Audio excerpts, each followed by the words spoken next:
Hi, I'm Numbert, and this is All Indie. Today we're talking about Miner Dig Deep. In Miner Dig Deep, you play as a miner, and your objective is to dig deep, as the title would suggest. You start out with only the simplest tools, for instance, a weak pickaxe that takes forever to dig pretty much anywhere, a small lantern so your field of vision is very restricted, and no way to get back up. So, you really have to be meticulous in how you're making your mines. But as you advance, you'll advance your equipment as well. So you'll upgrade to stronger pickaxes, and even eventually drills, bigger lanterns, and a grab hook so you can dig up and you don't have to worry about being stuck as often. This is similar to the experience you would have in RPGs or even a lot of other games where you're constantly improving your levels or your equipment or your weapons, what have you. This is just a much more raw version of that experience. There's no disguising it in Miner Dig Deep. The sole objective is to get better equipment, and you do that by digging for resources.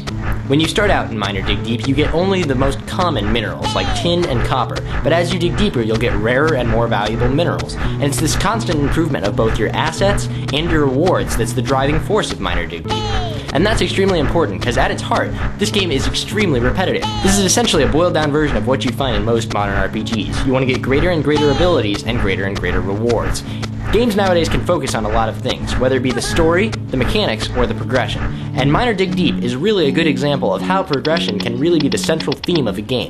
Other games like World of Warcraft and Borderlands exhibit a similar philosophy. In all three games, the story definitely takes a backseat, and the mechanics are usually something we've seen before. But what really makes these games stand out is that the player is constantly given a chance to improve himself. I can definitely see how this game would appeal to people with time constraints, because it's really easy to jump in and out of the game. But who's really going to like this game are people who like that constant sense of success. Every time you go down, get minerals, and then come back up, you have won a small victory. This game is all about small victories and gradually improving yourself. It's not like Half-Life 2, where you start out with every asset you have, and you really are looking forward to the big payoff at the end. You are constantly getting a small sense of success. And that's what makes Miner Dig Deep and other progression-based games interesting, and I, for one, really enjoyed playing it. So I'd recommend checking it out. It's only $1 on Xbox Live.